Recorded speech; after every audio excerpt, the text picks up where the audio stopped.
Hello everyone, welcome to my channel PCB Baba. आज हम लोग राष्ट्रकूटास डायनेस्टी का देखेंगे, जिसका शासनकाल रहा है 8th सेंचुरी एडी से लेकर 10th सेंचुरी एडी तक। 8th सेंचुरी एडी का मतलब होता है कि सन 701 से लेकर 799 तक का समय, इसे कहते हैं हम लोग 8th सेंचुरी एडी।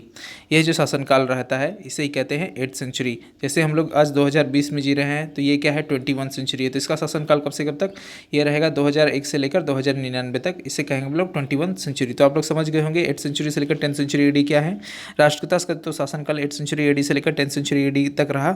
और इसको अगर हम लोग परफेक्टली समझना चाहें तो इसका मतलब ये होगा कि राष्ट्रकूटास जो शासनकाल जो एग्जैक्टली रहा वो 753 से लेकर 975 एडी तक रहा।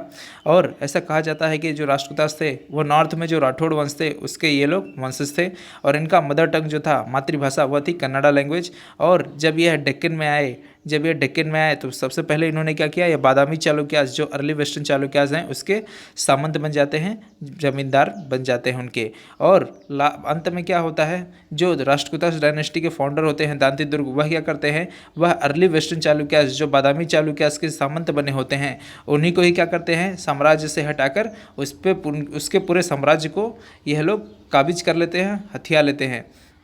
राष्ट्रकूटास के बारे में सबसे पहले जो इनका नाम आता है डेक्कन में, वह मालखेड़ या मानखेता से आता है। ऐसा कहा जाता है कि राष्ट्रकूटास डायनेस्टी का नाम मालखेड़ या मानखेता से पहले अराइज हुआ था, उसके बाद फिर यह डेक्कन में धीरे धीरे फले फूले।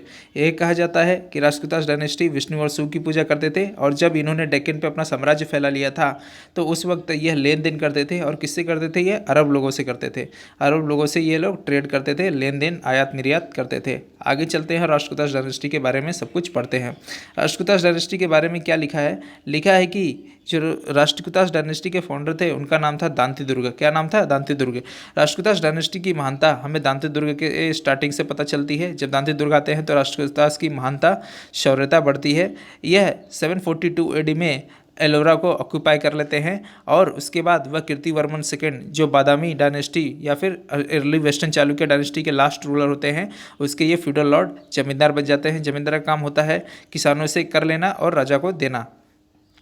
और उसके बाद यह क्या करते हैं, धीरे धीरे श्रीशैलम कंट्री जो कर्नूल आंध्र प्रदेश में है, वहाँ के चोलाज रूलर को ये हराते हैं। और धीरे धीरे कांची तमिलनाडु में यह लोग क्या करते हैं, अपना आधिपत्य जमा लेते हैं 750 एडी में। और ऐसा कहा जाता है कि 750 एडी में यह लोग कृष्णा रिवर जो यहाँ पे बहा है, ये जो मैं रेड से मार्क कर रहा हूँ कृष्णा रिवर, और ये जो है गोदावरी रिवर, इसके बीच की जितनी भी टेरिटरीज थी इन सारे जगहों पर इन्होंने क्या कर लिया था, अपना कब्जा जमा लिया था 750 एडी में।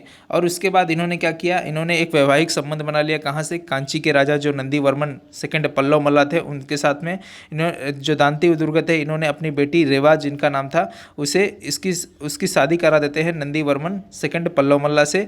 दांती दुर्ग जो है उसके बाद जो शासक Kirtivarman second early western Chalukya या फिर बादामी डायनेस्टी के जो लास्ट रूलर कीर्तिवर्मन सेकंड हैं, उनके ऊपर ये क्या करते हैं, दांती दुर्ग अटैक कर देते हैं। और उनसे जो पूरा डेक्कन इनके अंडर में होता है, ये पूरा डेक्कन जो इनके अंडर में होता है, इसको क्या करते हैं, ये पूरे साम्राज्य को ये छीन लेते हैं। पूरे साम्राज्य को क्या करते हैं, छीन लेते हैं। जिसके कारण राष्ट्रकूटास की जो डायनेस्टी है वह नासिक से लेकर डेक्कन तक इनका पूरा साम्राज्य फैल जाता है। पूरा साम्राज्य किसका, दांती दुर्ग का। पूरा साम्राज्य नासिक से लेकर डेक्कन तक फैल जाता है। दांती दुर्ग का क्या होता है, दांती दुर्ग जो होते हैं इनका 756 में डेथ हो जाता है। दांती दुर्ग का 756 में डेथ हो जाता है, जिसके बाद उस पद पर राष्ट्रकूटास डायनेस्टी के जो दूसरे राजा बनते हैं वह बनते हैं कृष्णवन, जिनका शासनकाल रहा है 756 से लेकर 774 एडी तक। ये जो है कृष्णवन, यह दांती दुर्ग के अंकल होते हैं। और यह अपने समय में जो है कोंकण में सिलहरा डायनेस्टी को हराकर उसे अपना सामंत बना लेते हैं। और इसके साथ ही साथ ये मैसूर में जो गंगा किंग होते हैं इसको भी हराते हैं। और अपने समय में ये एक इम्पॉर्टेंट काम करते हैं कि यह एलोरा में कैलाश मंदिर जो है इसे ये बनवाते हैं। ऐसा कहा जाता है कि कैलाश मंदिर जो है वो मोनोलिथिक स्टोन से बना है, मतलब एक ही चट्टान से यह बना हुआ है कैलाश मंदिर। कैलाश मंदिर का देखिए आपको यहाँ पे एक इमेज दिखाई दे रहा है। कैलाश मंदिर का इमेज मैंने इसलिए डाला क्योंकि आज भी कहा जाता है कि ये इतनी मजबूत है कि यह थोड़ी सी भी हिली नहीं है। ऐसा कहा जाता है इसके बारे में, क्योंकि ये एक चट्टान से बने होने के कारण इसमें कोई प्रॉब्लम नहीं आया अभी तक। तो आगे चलते हैं।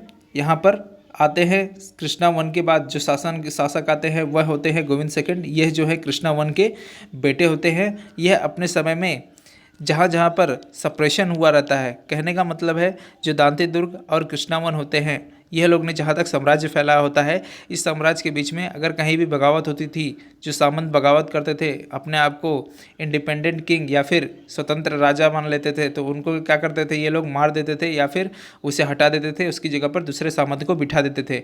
और उसके बाद ये इन्होंने क्या किया, इन्होंने एक पॉलिसी खेली। इन्होंने क्या किया, जो रूलर्स थे गंगावाड़ी, कांची, वेंगी और मालवा, ये यहाँ के जितने भी राजा थे, तमिलनाडु के, मध्य प्रदेश के, आंध्र प्रदेश के, गंगावाड़ी जो मैसूर के थे, इन सब के साथ इन्होंने क्या किया, इन्होंने अलायंस बना लिया। अलायंस का मतलब क्या होता है, अगर इनके ऊपर कोई आक्रमण करता है तो गोविंद सेकंड इनकी हेल्प करेंगे, और गोविंद सेकंड अगर किसी से आक्रमण करने जाते हैं तो ये सबको इनके साथ चलना होगा। ये अलायंस इनसे बनाते हैं। 775 से लेकर 780 AD तक इनका राज्य रहता है। इसके बाद आते हैं ध्रुव।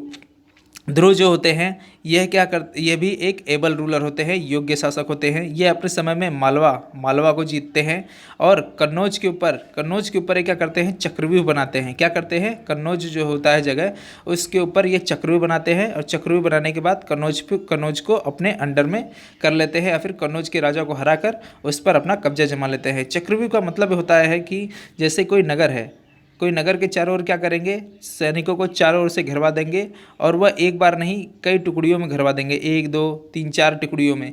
और उसके बाद सभी सेना को आगे बढ़ने को बोलेंगे। जब ये सारी सेना आगे बढ़ेगी तो ये क्या करेगी, यह कन्नौज में एंट्री करेगी और चारों ओर से क्या करेगी, धीरे धीरे अंदर घुसती जाएगी और गोला बनाती जाएगी। जिसके कारण क्या होता है, कन्नौज में जो लोग भी होते हैं वह लोग धीरे धीरे वहाँ से हार जाते हैं, या फिर उनसे लड़ेंगे तो मारे जाते हैं। और इस तरह से उन्होंने क्या किया, कन्नौज पर अपना ओवरलॉर्डशिप या फिर अपना प्रभुत्व जमा लिया। और इन्होंने अपने समय में पल्लव रूलर दांती वर्मन को भी हराया। और इन्होंने अपना जो शासनकाल है वह सेलोन के राजा, जो सेलोन मतलब क्या होता है, सेलोन जो है श्रीलंका का पुराना नाम है। श्रीलंका का पुराना नाम सेलोन था। तो सेलोन के जो राजा होते हैं उनको भी अपना राजा मानने के लिए मजबूर कर देते हैं। श्रीलंका के राजा क्या कहते हैं, बोलते हैं कि आप हमारे राजा हैं, और वो सामंत बन जाते हैं और कर राजा को देते हैं, ध्रुव को। और इन्होंने अपने समय में विजयादित्य सेकंड जो वेंगी के राजा बनते हैं उनको भी हराते हैं। और इनको हराने के पीछे एक दिलचस्प कहानी है। देखिए क्या होता है, वेंगी में राज रहता है विजयादित्य सेकंड का। विजयादित्य सेकंड के एक सौतेले भाई होते हैं भीम। भीम क्या होते हैं, थोड़ा जेलस होते हैं, किससे, विजयादित्य सेकंड से। तो भीम क्या करते हैं, ध्रुव से मिल जाते हैं और इनको लड़ने के लिए बोलते हैं, और बोलते हैं कि यह राज्य तुम्हारा हराने के बाद। तो ये क्या करते हैं, ध्रुव भीम की सहायता से विजयादित्य सेकंड को हराते हैं, और उसके बाद भीम को राजा बना देते हैं और अपना सामंत बना लेते हैं। और इस तरह से ध्रुव के समय में राष्ट्रकूटास पावर इनविंसिबल रही, मतलब अजय रही, कोई हरा नहीं पाया इनके समय में। तो ध्रुव इस हिसाब से बहुत ही बड़े राजा रहे 780 AD से लेकर 790 AD तक। इसके बाद आते हैं गोविंद थर्ड, जिनका शासनकाल रहा है 792 AD से लेकर 814 AD तक। यह जो है ये ध्रुव के बेटे थे जो राजगद्दी पर बैठते हैं। यह भी अपने समय के मोस्ट सक्सेसफुल राष्ट्रकूटास राजा रहते हैं। गोविंद थर्ड जो है, इन्होंने अपना जो साम्राज्य फैलाया था। ऐसा कहा जाता है कि जो भारत का जो सबसे लास्ट छोर है कैप कमरिन, जिसका आज नाम है कन्याकुमारी। कैप कमरिन का पुराना नाम कन्याकुमारी, कैप कमरिन पुराना नाम है कन्याकुमारी का। आज के समय पे जो आधुनिक नाम है कन्याकुमारी, उसका पुराना नाम कैप कमरिन था। तो कैप कमरिन जो साउथ में है, वहाँ से लेकर इन्होंने कन्नौज जो नॉर्थ में है वहाँ तक अपना साम्राज्य फैलाया। और साथ ही साथ जो बनारस था वहाँ से लेकर यह भरूच जो गुजरात में है वहाँ तक इन्होंने पूरा साम्राज्य अपना फैलाया था। इस तरह से इनको कहा जाता है कि ये मोस्ट सक्सेसफुल रूलर थे राष्ट्रकूटास के। और इन्होंने अपने समय में ग्रेट गुजरा किंग नागभट्टा सेकंड को हराया था। और इन्होंने अपने समय में विंध्यास जो है, जो मध्य प्रदेश गुजरात में आता है, छत्तीसगढ़ में, वहाँ से लेकर रिवर तुंगभद्रा जो कर्नाटका से निकली और आंध्र प्रदेश की ओर जाती है, पूरा वहाँ तक इन्होंने अपने साम्राज्य को फैलाया था अपने समय में। तो ये बहुत इंपॉर्टेंट रूलर होगा गोविंदा थर्ड। उसके बाद आते हैं अमोघ वर्षा जो है गोविंदा थर्ड के बेटे होते हैं। गोविंदा थर्ड जो है एक बैटल में मारे जाते हैं, जिसके बाद अमोघ वर्ष जो है वह बहुत ही छोटी सी उम्र में राजगद्दी में बैठते हैं, जिनकी उम्र जो होती है उस वक्त 14 साल होती है। अमोघ वर्ष का एक सौतेला भाई भी होता है जिसका नाम होता है कर्क फर्स्ट। क्या नाम होता है, कर्क फर्स्ट। यह इनको सहयोग करता है पूरी ज़िंदगी भर इनको बचाता है और इनके लिए लड़ाई भी लड़ता है। तो ये बहुत ही इंपॉर्टेंट रूलर अमोघवर्ष अपने समय में रहे हैं। अमोघवर्ष के बारे में बताया जाता है कि इनके समय में जो भरूच था, गुजरात का जो भरूच था, बहुत ही इंपॉर्टेंट ट्रेड के हिसाब से रहा है बंदरगाह। यहाँ से आयात निर्यात होता था, इसीलिए भरूच इनके समय में बहुत ही इंपॉर्टेंट बंदरगाह रहा। और इन्होंने अपने समय में एक बहुत ही इंपॉर्टेंट बुक लिखी थी जिसका नाम रहा है कविराज मार्ग। इन्होंने अपने समय में एक इंपॉर्टेंट बुक लिखी थी जिसका नाम रहा है कविराज मार्ग, जो कन्नड़ा लैंग्वेज में है और बहुत ही इंपॉर्टेंट साहित्य कहा जाता है उनके समय में। और ऐसा कहा जाता है कि अमोघवर्ष जो है यह इनके समय में एक मॉन्क आए थे, भिक्षु आए थे, जैन के भिक्षु आए थे जिनका नाम था जिनासेना। क्या नाम था? जिनासेना। जिनासेना ने क्या किया था? इनको जैन में कन्वर्ट कर दिया था, मतलब कि अमोघवर्ष जो है इन्होंने जैन धर्म को अपना लिया था। जिनासेना जो है इन्होंने एक बुक लिखी थी जिसका नाम था आदि पुराणा, जो ऋषभनाथ के ऊपर है। और इसके साथ अलावा इन्होंने पार्श्वोदय नाम की भी एक बुक लिखी थी जो पार्श के ऊपर है।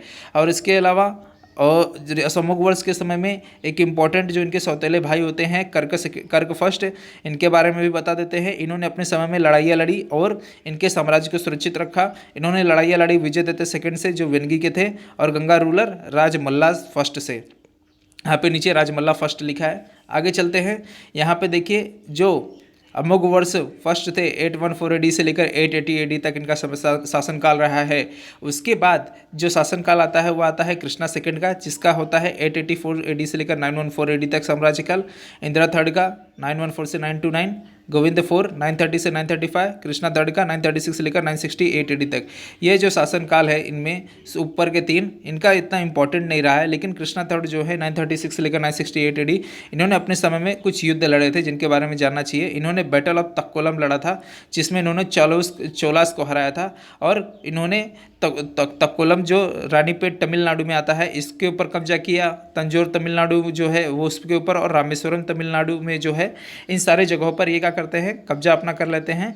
और हम लोग कृष्णा थर्ड के बारे में कर्नाटका में एक शिलालेख है जिसका नाम है अतकुर इंस्क्रिप्शन, उससे हम लोग को इनके बारे में इंफॉर्मेशन मालूम पड़ती है। इसके बाद राष्ट्रकूटास के लास्ट जो रूलर है उनका नाम है कर्का सेकंड, जिनका शासनकाल रहा 972 AD से लेकर 973 AD तक।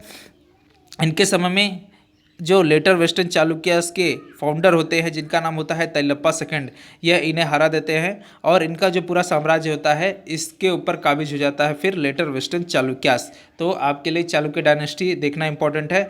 यह जो है अर्ली वेस्टर्न चालुक्य डायनेस्टी के डाउनफॉल से लेकर लेटर वेस्टर्न चालुक्यास के अराइज होने के बीच में राष्ट्रकूटास का जो है पूरा अराइज से लेकर डाउनफॉल का समय बतलाता है। अब इनके हम लोग सिग्निफिकेंस और कंट्रीब्यूशन आर्ट एंड आर्किटेक्चर को एक बार देख लेते हैं। बहुत ही छोटे समय में सिग्निफिकेंस इसका ये रहा कि यह अपने समय में बहुत सारे नॉर्थ इंडियन रूलर को हराकर इतिहास के पूरे नॉर्थ इंडियन के इतिहास में अपने नॉर्थ इंडियन इतिहास के पन्नों में अपना नाम दर्ज करा लेते हैं। इन्होंने अपने समय में पल्लास, प्रतिहारास, ईस्टर्न चालुक्यास और चोलास को अपने अधीन किया था और साथ ही साथ अपना साम्राज्य रामेश्वरम जो तमिलनाडु में है वहाँ तक फैला दिया था।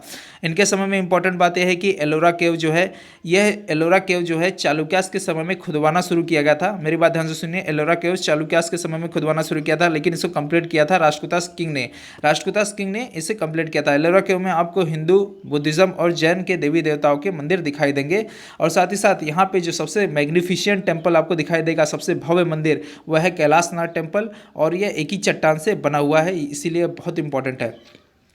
और इसके बाद कंट्रीब्यूशन क्या रहा है, ऐसा कहा जाता है कंट्रीब्यूशन के बारे में राष्ट्रकूटास के बारे में बताया गया है कि ये ग्रेट पेट्रॉन थे चित्र और हस्तकला के लिए।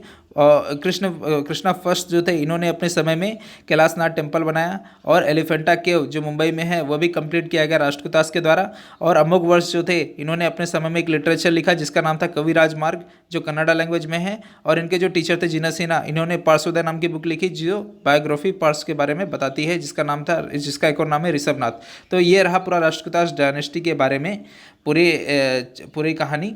तो अगर यह लेक्चर आपके लिए थोड़ा सा भी यूज़फुल रहा है तो please like, share, subscribe. Thank you. हम लोग इसके आगे मिलेंगे बाकी सब डायनेस्टी के साथ, होयसल्स, काकतीयस और यादवास डायनेस्टी के साथ। Thank you.